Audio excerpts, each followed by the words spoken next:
Certains diront que le sud Lipès est le bout du bout de la Bolivie.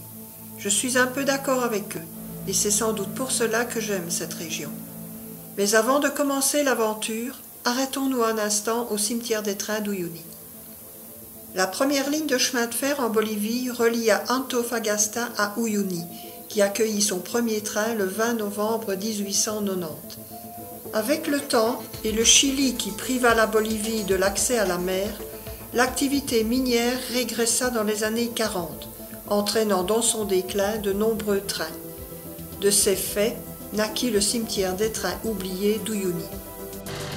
Et c'est maintenant que l'aventure peut commencer. Et quelle aventure sur des pistes de terre et de cailloux. Terre et ciel sans limite, contrée inhospitalière mais captivante à la fois, un vrai Far West bolivien. Ce haut désert andin s'étend sur 15 000 km² et est situé à plus de 4 000 mètres d'altitude.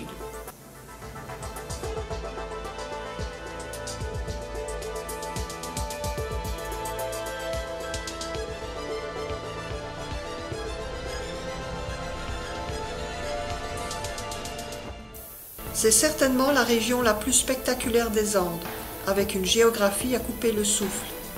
On y trouve d'immenses zones désertiques et minérales, de nombreuses lagunes multicolores, des geysers et eaux thermales, avec pour toile de fond les volcans qui dépassent les 6000 mètres.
Dans la partie sud Lipès, on retrouve le parc national Reserva Nacional del Parque Avaroa et les plus beaux lacs salants multicolores. Cette région a d'ailleurs inspiré des artistes peintres comme Salvador Dali, d'où le désert qui porte son nom.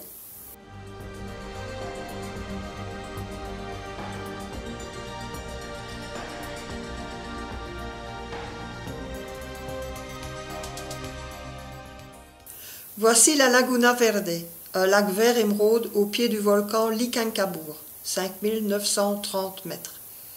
Cette lagune est située juste à la frontière avec l'Atacama, au Chili. Voici les Polques, des bains thermaux avec une eau à plus de 40 degrés.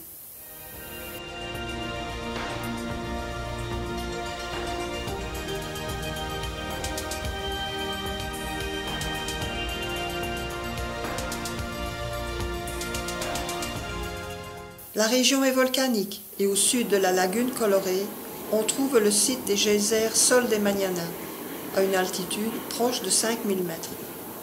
D'immenses jets d'eau chaude sortent du sol, ce qui rappelle les premiers âges de la Terre.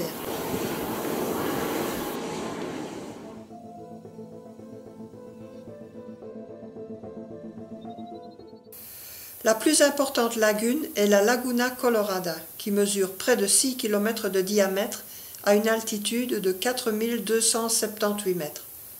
Sa couleur rouge intense provient des pigments des algues et des sédiments. Un important site de reproduction de plusieurs variétés de flamants roses qui se nourrissent des minéraux qui donnent la couleur rosée de leurs plumes. Véritable joyau de la nature, le désert de Siloli se distingue par son immense étendue de sable qui s'apparente à une terre lunaire. L'apparition de curieuses formations rocheuses sur toute sa superficie rend le décor davantage surréaliste. Parmi les plus spectaculaires, on distingue l'Árbol de Piedra. Il s'agit d'un monument naturel ciselé durant des milliers d'années d'érosion, s'élevant à près de 5 mètres de haut.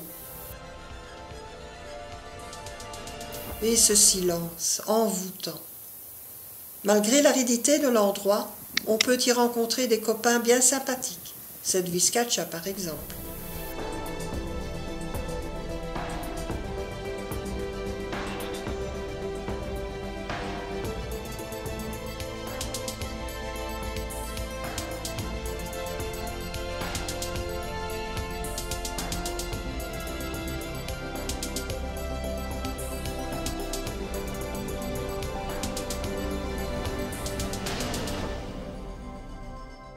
L'altitude dans ce secteur est élevée et le froid est intense, avec d'importantes variations de température entre le jour et la nuit, où le thermomètre peut descendre sous les moins 20 degrés centigrades.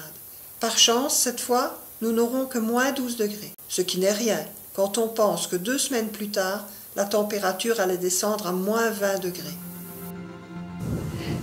Désolé.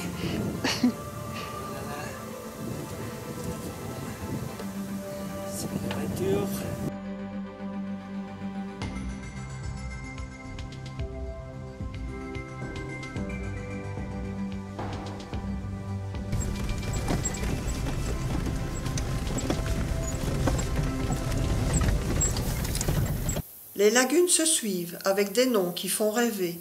Laguna Honda, Chalcota, Cañapa, magnifique.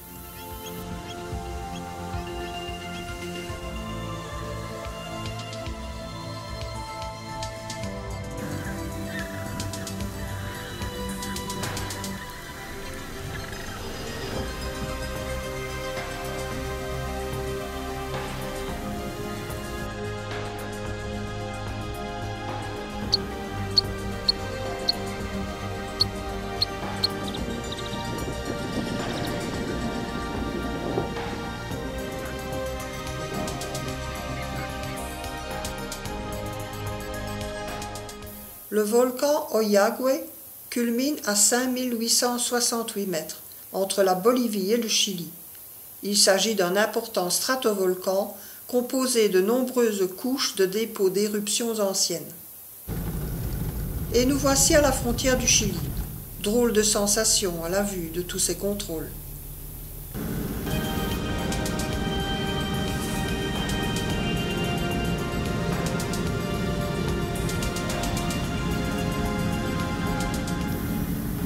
Nous voici à la nécropole de San Juan. Ce sont des monticules en corail dans lesquels se trouvent les restes des chefs Aymara, XIIIe, XIVe siècle, en position fétale avec des objets de leur vie courante. Le climat froid et sec a permis cette bonne conservation des momies à l'air libre sans être enterrées. Un peu plus loin, une immense étendue blanche s'étale à perte de vue. Ça y est, c'est lui enfin, le Salar d'Uyuni. Mais patience, patience, ce sera l'objet de ma prochaine vidéo. À bientôt.